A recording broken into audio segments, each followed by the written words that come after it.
This is the CreaseCast. Here's your host, Lach in the Crease.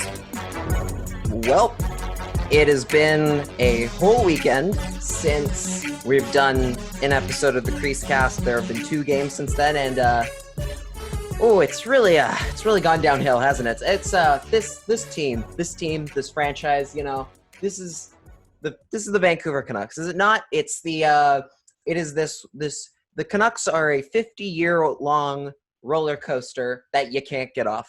Is that the best way to describe this? I feel like it is. I've admittedly, it's been over 24 hours since Game 4. Of course, the Blues have come back to win Game 3 in overtime, and 4-3, and then win last night, win Game 4 against over the Canucks 3-1 last night. 3-2 was the overtime game. Sorry. And things look so good, didn't they? I mean, it really is sad.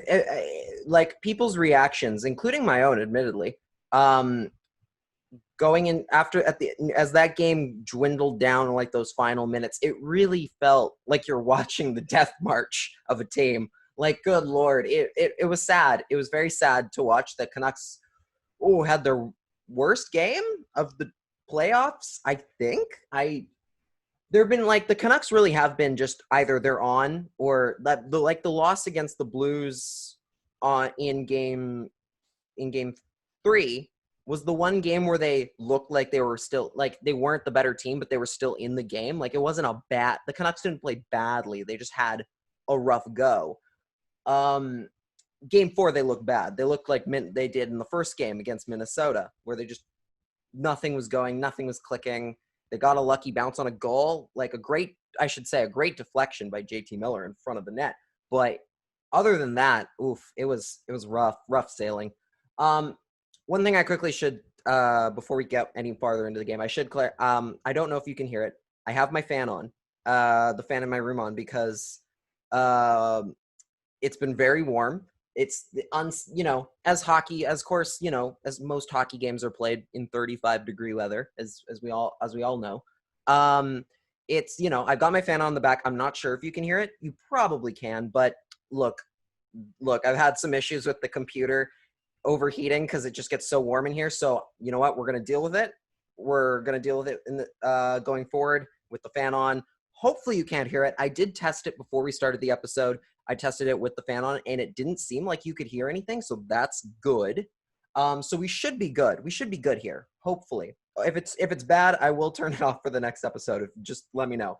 But now, okay, let's get into the game, because let's not waste time here. It was a bad game. It really was. Game 4, the Blues were it was close in the first period. But even then, I kind of saw this inkling of they look slow. I was troubled by the fact that they looked kind of slow and they looked tired. And that was really concerning me. It really started off badly because Horvat got hit very early on in the game, was slow to get up. And then for the rest of the game, you could tell he looked a little off. He was not going at full max power like he was in those first 2 games when he was amazing, and Game 3 for that matter. He definitely looked an extra step behind from those first games. And he got hit. I think it's something with his wrist. I think he went in awkwardly with the wrist, and that's why it was, especially puck battles, he was pulling back just a little bit. And it didn't go so well. It just didn't go so well for him. It was a tough night. It was a tough night for everybody, really. The defense was not good. There was that Ryan O'Reilly's second goal, which was, I believe, the 2-1 lead goal. The game winner, he walked right to the front of the net. He was wide open. There were 2 guys, I think, on David Perron instead, covering David Perron, double teaming him. And Ryan O'Reilly's just left wide open in front of the net. He has all the time in the world to beat Markstrom. What can Jacob do? He doesn't have the time or the space to get anything in front of that. It's too late. It was literally one of these games where again back to Game 1 against Minnesota, where they they seem to be making mistakes left and right. Like some of the, like even like the Canucks' best players like Pettersson and Hughes, like who are still decent, like, they were still bobbling a puck occasionally that they don't usually what they won't usually do. They'll make that sort of thing. For their case, it was just every now and then they'd make a mistake on a play that they get 99 times out of 100 correct. For the guys who are a little bit more of a liability, it was really rough sailing. It was tough. The power, I will say the power play was not good. I think everybody knows that. Like just special teams in general was awful. And I was mad about it today.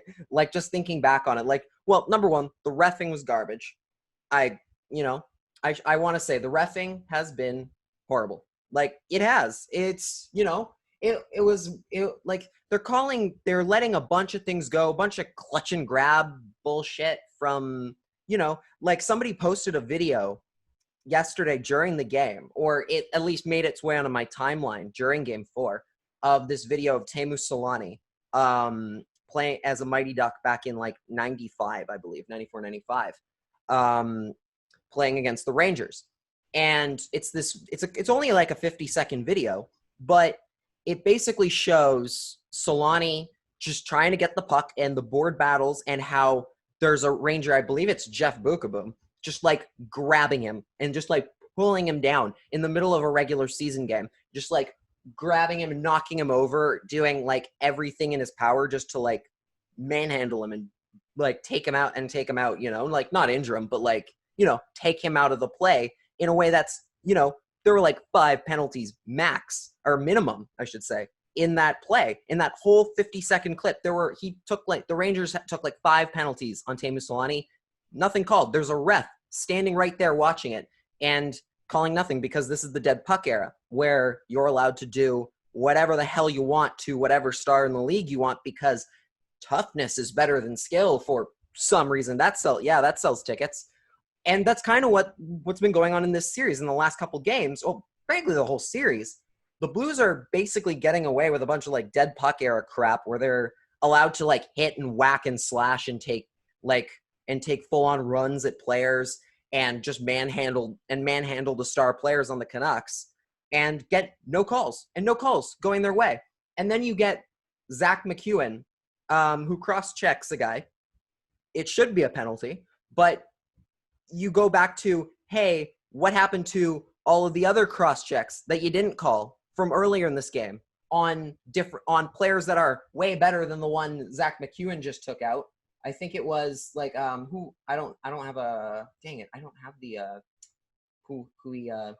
he knocked over, or was it McEwen? No, sorry, it was Fantenberg. That's what I'm thinking of. Sorry, Oscar Fantenberg. McEwen also got a bullshit penalty. We'll get into that later. Just the fact that like there's no consistency. They're just calling whatever, and they're calling a bunch of makeup calls and everything, which is stupid because one team is clearly taking more penalties than the other.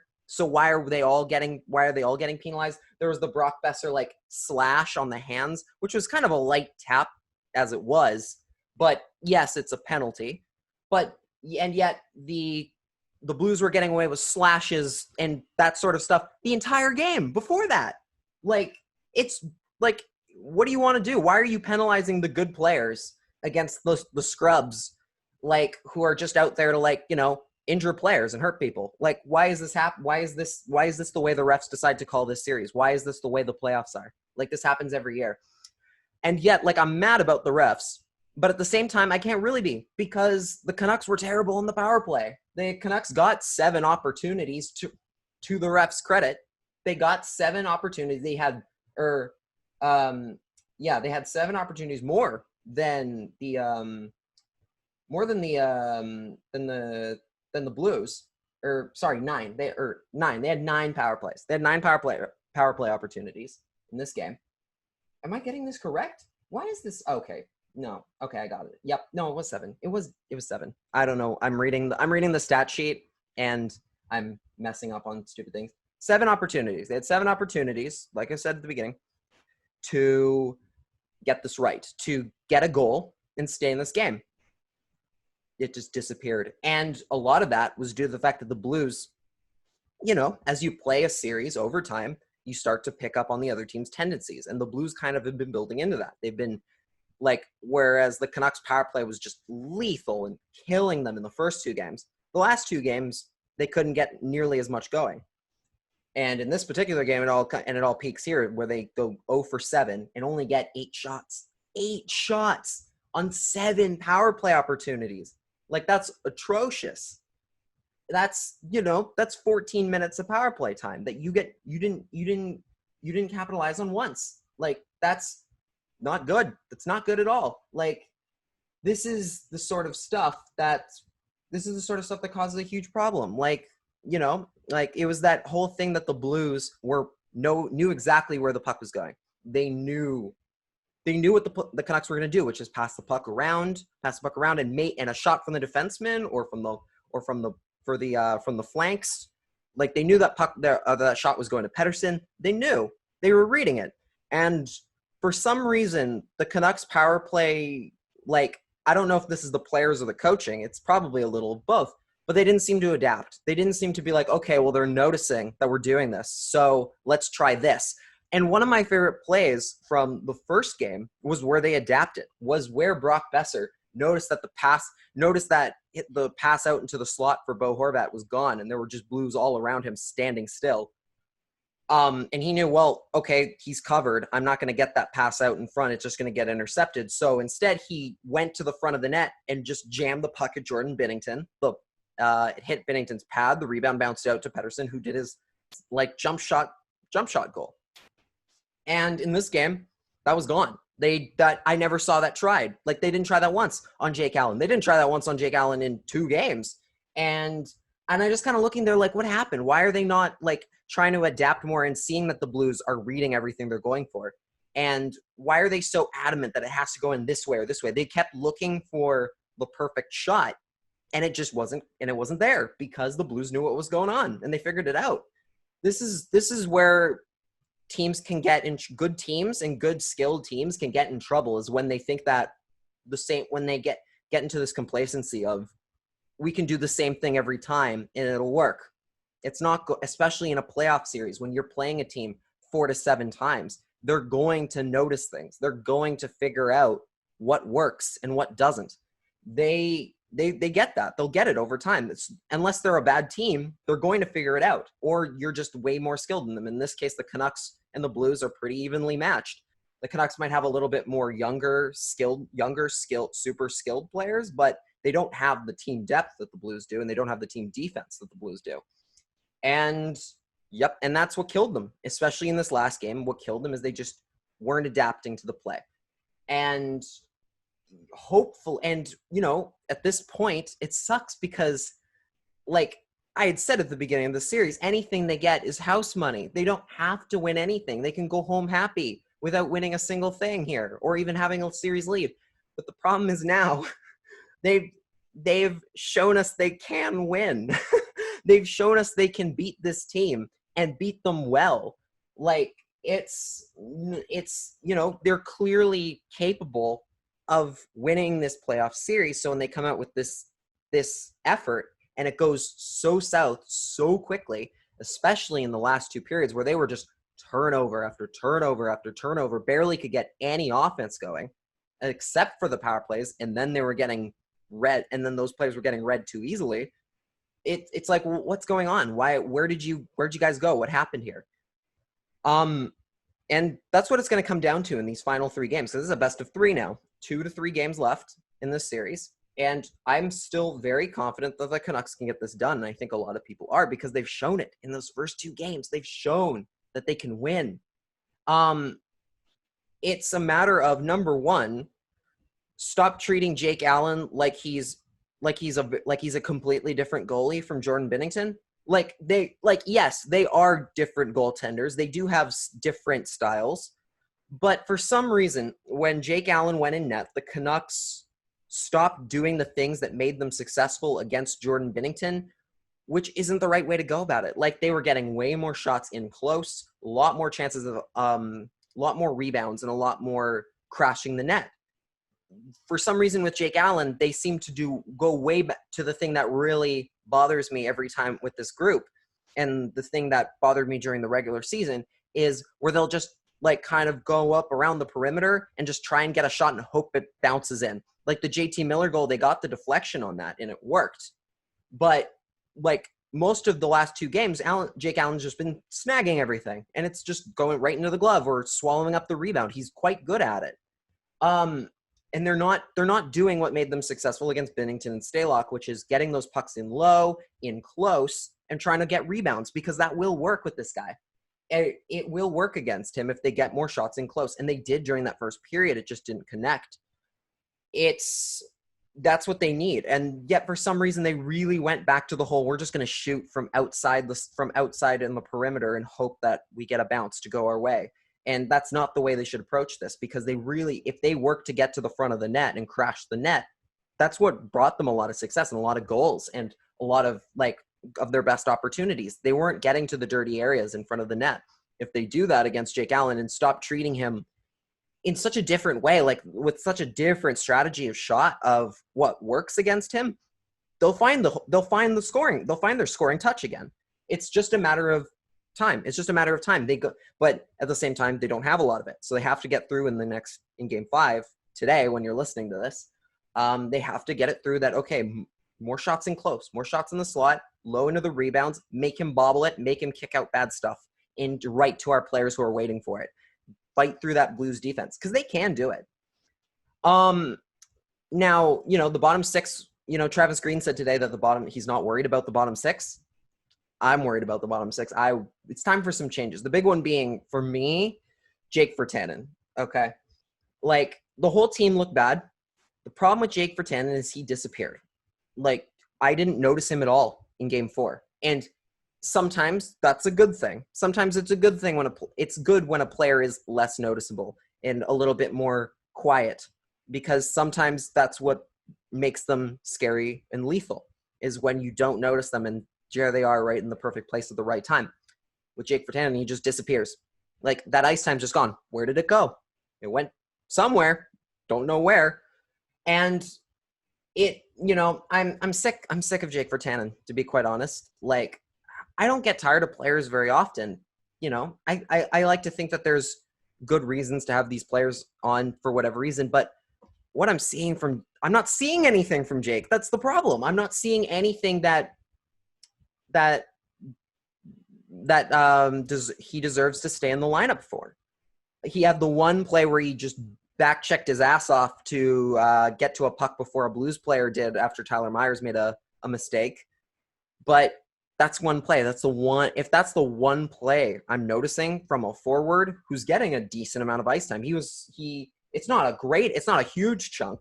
Like in game 4, he had 11 minutes, which isn't a lot. It's fourth line minutes, but he still had more time on the ice than Antoine Roussel and Louis Eriksson, who I think have been better and more noticeable than him in this series. Like, is that Zach McEwen? Same thing. Jay Beagle, same thing. Jake Virtanen had more ice time than all those players, all of which I think have done more. I've done a little bit more than him.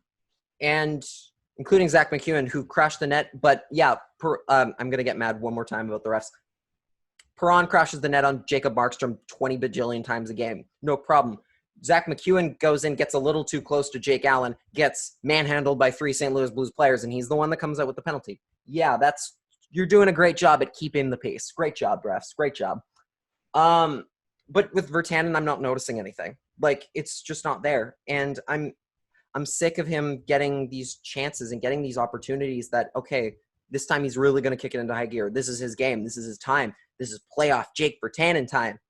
And it just goes. And it just goes away. Like, I really want him to be successful. I want every player on this team to be successful, really. Like, I want to believe that they're capable of these better things. But with Jake, I'm not seeing it. And then I know there's a guy sitting ready to go in Adam Gaudette, sitting out a lineup, who is a great energy player. He had that first game that went really badly for him against Minnesota. But I imagine I firmly believe a lot of that was due to the, hey, he got hurt, and B, Michael Furland and Antoine Roussel were horrible. And a liability in that game. With Gaudette, I think at the very least, he brings a lot more energy to the second power play unit, which has looked abysmal, and might as well just is basically just kind of filling time at this point because, they're the other Cleveland Cavaliers. They're not LeBron. They're the other ones. That's the case with that power play 2 unit. It's not doing anything. Adam Gaudette was very good at really bringing that group to life, which isn't a great power play to begin with, but he seemed to find success getting that group to help. Like, he seemed to be the missing piece to that group. And right now, there's nothing there. There's nothing working. Nothing's working for him. And I don't get why a guy who I think is better in a playoff scenario than Jake Virtanen is currently sitting in favor of Jake Virtanen. I think it's time to bring Gaudette back. And if Travis Green decides to go back to Jake, first of all, I don't know why, considering this at the beginning of the series, at the beginning of the playoffs, you had no problem benching Jake Virtanen in favor of Adam Gaudette. I don't know what exactly has changed, considering I don't think Jake Virtanen has more than a point in these playoffs, if that. Like, he hasn't done necessarily anything to deserve to stay, so I don't know why you would be so comfortable keeping him now versus at the beginning. But it's time. Gaudette is a perfect player for this kind of thing, and I think if they put him back in favor of Jake, I think things could go a whole lot better for that group and that bottom six and the energy that they need. Because right now, that's the big thing that's missing is energy from anyone but those top 6 players. And, they're really missing Tyler Toffoli right now because Toffoli's still hurt. It's not looking good that he's going to come back before this series is over. So, which is not good. I mean, he's still in the bubble, unlike poor Vladimir Tarasenko, who's done. I don't remember what exactly the injury was to Tarasenko. I believe it's a shoulder injury. I'm going to check the Blues Twitter account while I do this. But, Toffoli's probably not coming back for this series. If it does, that's great, and that's huge help. But right now, what you need is a jolt. What this team needs is a kick and a jolt that they had at the beginning of the series, and then the last 2 games is just gone. They need somebody to spark a little energy back into this lineup again. They have players in the lineup who are capable of doing that, but some of the guys who aren't need to make way for players that can, like Adam Gaudette. And I'm ready for that. I'm ready to see that change because they've ran with this lineup in 2 games in a row, and it's gone from okay to worse to really bad. And I think Gaudette is. I'm not going to say he's going to change the whole thing around, but I think he brings at the very least more stability to that bottom 6, which has been not good in these last couple games. And with that, I've talked a lot going into game 5 about game 4, going into game 5. Again, I think this series is winnable. I think this series is perfectly winnable. I think they've made it clear that this team is winnable. Daniel Wagner put out a great article today talking about how maybe the best thing the Canucks can do about Ryan O'Reilly, who's all of a sudden turned into a Canuck killer, and him and David Perron, I hate them both right now. I hate Ryan O'Reilly because he's good. I hate David Perron because he's the worst. Different reasons, but I still don't like them right now. The idea of maybe the best thing the Canucks can do is let Ryan O'Reilly focus on Elias Pettersson instead of trying to keep them separated, which they did in the last 2 games, and it went badly for them. All of a sudden, Ryan O'Reilly started finding the back of the net like crazy. His argument is that if Ryan O'Reilly is more focused on chasing Pettersson around the ice and keeping him from scoring, that frees up everybody else. And that's a genius idea, and that's actually, that's a really good idea. That's something that a lot of teams, I think, have found successful, where they just, we need to stop caring about this issue and let it happen, because then it frees up everybody else. There's a YouTube, or there's a video from an old Leafs playoff run or something, I think from 93, that I've seen online before, where they talk about how, I remember Dino Ciccarelli was being annoying from the Detroit Red Wings at the time, was being annoying in front of Felix Potvin's net for the Leafs during this playoff series. And they decided that instead of focusing all their energy on getting Dino Ciccarelli out from in front of the net, they're just going to let him stand there and let Potvin deal with it. And all of a sudden, the goal stopped going in. The rebound stopped popping out. Potvin was dealing with it on his own, and it worked. That's sometimes what it takes. Sometimes you think that the best way to solve this problem is to address it, is to do everything in your power to prevent that problem from existing. Maybe sometimes you just need to let that problem happen because it frees up a bunch of solutions on the way. And I think Daniel makes a good point on that. I think that's a really good way to maybe focus less. Yes, it means Pettersson might not have as many scoring chances as he's used to, and those first 2 games were very much proof of that. But the Canucks were also scored a lot of goals in those first 2 games when they focused on him, including players like lower ranked players, players on the depth chart were scoring. Like, that's good. If you're freeing those players up at the expense of a couple less shifts for Elias Pettersson, and it's a little bit of a tougher matchup for him, but you're able to free up all these other guys to start putting pucks in the net. That might be the solution. That might be what puts you over the top here. And I think that's what they need to look at, and hopefully, especially considering they're going to go into game 5 with first change. The Blues have last change, so they get to see what's coming out on the ice first. Maybe the Blues will play right into their hand and put Ryan O'Reilly out there against every matchup on Pettersson, and it might free up some space and it might free up the time. I really think the Canucks can get it done.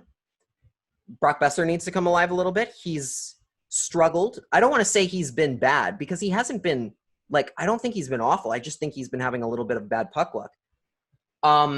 But obviously they need that to come back because he was amazing in the Minnesota series. It'd be great to have him back, especially when Bo Horvat's scoring at the pace that he's going. I think this team could go long ways and really cook the Blues in these final 2 or 3 games if they can get him going. I am stressed out of my mind about this series now. I liked it a lot better when we were up 2-0. Am I wrong for thinking that it was better when it was 2-0? I don't think so. That's what it's gonna, it comes down to 3 games. That's what it is. And I really, really hope the Canucks can extend this by another couple weeks, even if that means going and getting your asses handed to you by Colorado or Vegas. Who cares? I want as much hockey as I can now because who knows when it's coming back. Vancouver, they got guys, positive vibes. I think they can get this done. Before we get out of here, I'm going to quickly go over some other playoff series. Again, not too much just because there's a lot going on. There's a lot of stuff. There's a lot that's on the line. Like right now, Vegas and Chicago are playing. As I'm recording this, they're playing game 5. And the Hawks are suddenly coming to life. Like, where was this for the first 3 games? I mean, Corey Crawford's just been lights out and just being Corey Crawford. You know how he is. He got all 3 stars in the first game game 4 against Vegas, and deservedly so. I don't think they're going to win this series. I think you'd be crazy to think that. If they did, it would be an absolute miracle. And make it all the more, at the same time, making it all the more important that the Canucks keep going because all of a sudden, holy crap, the door just swung open. Let's go. The Avalanche, whereas compared that, although right now they are on pace to face Vegas right now, although that could change because Dallas is up 3-2 on Calgary after their win today. Calgary is without Matthew Tkachuk due to a concussion, which is a crippling blow. And I think that might be enough to finish their series, which sucks because we really needed Calgary to win. But, Matthew Tkachuk, that's your best player. That's your best forward. You love him or hate him. Like, he's a skilled forward, and he's their best scoring threat, frankly. And I think without him, they're a little stuck. And Dallas is just much more built depth-wise to handle this sort of the playoffs than the Flames are. And a lot, or, I don't want to say grittier because that's not right, but they're just the way they're built a little bit more for a long haul of the playoffs than the Flames are. The Flames are a little bit, they're not that. And so that hasn't gone, and, without Tkachuk, I think they might be cooked, which sucks, but hopefully that game goes 7. I would like to see that. That's been a good series. I would love to see that series go the max 7. Colorado is just destroying worlds. I mean, it didn't look like they were for the first 3 games. The first 3 games were very close. And then and then all of a sudden the Avs just woke up and scored 7 on the Coyotes in Game 4. I don't know why so many. I saw a lot of people were very, very like, oh, the Coyotes can handle this, and I was like, really? Like, you think they're gonna be able to beat Nathan McKinnon, Gabriel Landeskog, Mikko Rantanen, Hale Makar? You think that they have, like, I know they're a good team and they're good defensively, but you really think that they can beat that destroyer of worlds group? I don't think so. Like, that was a weird. I saw a lot of people pick the Coyotes, and like a surprisingly large amount. And I was like, I don't know why you're making that choice. Like, the Coyotes are good. They have good, their best years are still ahead of them. I don't know why you would pick them over Colorado. That's a weird call. That's a very weird call in my opinion. I mean, Colorado's the most complete team, I think. Well, I guess Vegas is the more complete team, but Colorado is pretty damn close. They're a close second. And right now I think they're going to be fine. I think they're going to win that next game and they're going to move on. Further cementing the Canucks need to go through one of the titans of the Western Conference if they want to go any farther after this. Again, we're going to keep working on this the way that we should, which is that they're going to get this done because I believe. Over in the East, Philadelphia leads their series 3-1. They had a good game today. They played well. This is what I expected from the Canadians, from the Flyers and the Canadians. 2-0, still close. Like, it's still a decently close game, but they didn't look so good. The Canadians didn't look so good. Carter Hart standing on his head. Like, this kid's gonna win the Hart, or not the Hart Trophy, the Conn Smythe Trophy. If you ask me, I think they're gonna win it. If it's I think the Flyers are gonna win the Cup regardless of who they play in the finals, and I think Carter Hart's gonna be your Conn Smythe guy. I book it right now. Tampa Bay Columbus. I am very sad because the Jackets seem to have just evaporated a little bit, which is like, they're close, but the Lightning are really finding their way back into, we're not going to let this team that clowned on us last year take another series from us, and the Lightning have kind of found their rhythm again. I would like to see Columbus pull out a magic comeback from 3-1 down to win the series. I would love to. But that's a tough road. I think they've got some possibilities to do it, but they're pretty exhausted. Especially from that Leafs series and from that first quintuple overtime game. The Lightning obviously played that, but they also played an easy round robin, right? So I don't know if the schedule and time is on their side, unfortunately, for the Jackets. Hopefully it is, because I would love to see the Jackets move on, but Tampa has been the better team, and on paper they're supposed to be. Washington, New York Islanders. The Islanders destroyed the Capitals in the first 3 games. Thank God the Capitals came back. I'm shocked that the series has gone the way it has. Varlamov looked very good and amazing in those first 3 games. Much more human in game 4. Are the Capitals going to come back from 3 down? Honestly, if any team could do it, it's them. They're that skilled. They're that good. They have Alex Ovechkin, who's a cheat code. Like, they could. If they do it, I'm not going to be like, unbelievable. This is crazy. This is the wow. Like, I'm not going to be like that, because I would be like, yeah, that sounds about right. That scans. Like, because you can never count out the Washington Capitals with that lineup ever. Braden Holtby's a little bit iffy, but I would say, frankly, you just can't count out that group. It's be silly too. The same way, I really don't want to count out Carolina, because, yes, they have lost Andrei Svechnikov, and then Jordan Staal got elbowed in the face by Charlie McAvoy, who's like low-key one of the dirtiest players in the NHL, and then the Bruins came back and won that hockey game. I'm still mad about that too. Boston leads 3-1. I like to think Carolina has it in them, but without Svechnikov, I think they might be cooked. I think they might be cooked a little bit here, and that really sucks, because I really had high hopes for them this year. They deserve to go farther than the first round. They've really got they've gotten some garbage reffing as well. The Canucks and the Canes to me feel like kindred spirits a little bit, although one team has won the cup, excuse me. One of these teams has won the cup and the other hasn't, excuse me while I cry for a little bit. the Hurricanes and the Canucks are both teams that have a very young, very dynamic core that I think's best. The future is really bright for them, and they could end up being the Titans of their division or their conference in the future. And I think I see a lot of the Canucks in the Canes that I really like, and that's why I love watching them. Albeit the Hurricanes are a little bit more entertaining sometimes, I think, because they're younger, and they haven't put a lot of money into Brandon Sutter and Jay Beagle. But I hope they can get this done because I don't want the Boston Bruins to make the Eastern Conference Finals again. Don't do this to me. Don't do this to me. I can't handle it. Yes, last year we got the Marchand crying gif out of it, which was fantastic and a godsend.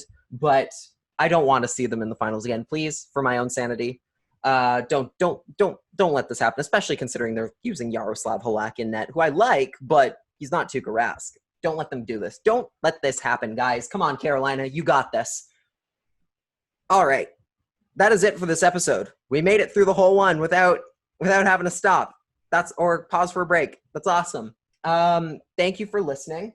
What is there to say? Well, Game 5 tonight. When you're getting this tonight. Yes, there will be an episode tomorrow before Game 6. There will be an episode before Game 6, and possibly Game 7, depending on how it goes. But either way, you can look forward to that in a couple days. Thank you for listening. If you enjoyed the show, please check out my Patreon for patreon.com/LachInTheCrease for $3 a month. You get one bonus episode every single week, including one that I have not yet recorded. I've got a couple ideas in the bank. We're gonna record that probably the same day I record the other episode, the Game 6 episode. We'll probably do it at the same time. You can also check out my work at lachinthecrease.com. I do articles and other stuff over there, that I'm really excited about. If you're watching this on YouTube or you want to check out the CreaseCast YouTube, there is a link below for you to subscribe to our YouTube account. Full videos of the podcasts going forward, and I'm having a lot of fun doing these. So this is the future of this podcast. I'm having fun with it. And with that in mind, thank you for listening. Positive vibes going into Game 5. This roller coaster is nuts, and it has so many twists and turns. And let's hope that we get to keep on going for a few more games, at least 2 or 3 more games, I should say. There's the dreams ahead for this group. I think they got this. Positive vibes, everybody. Good night.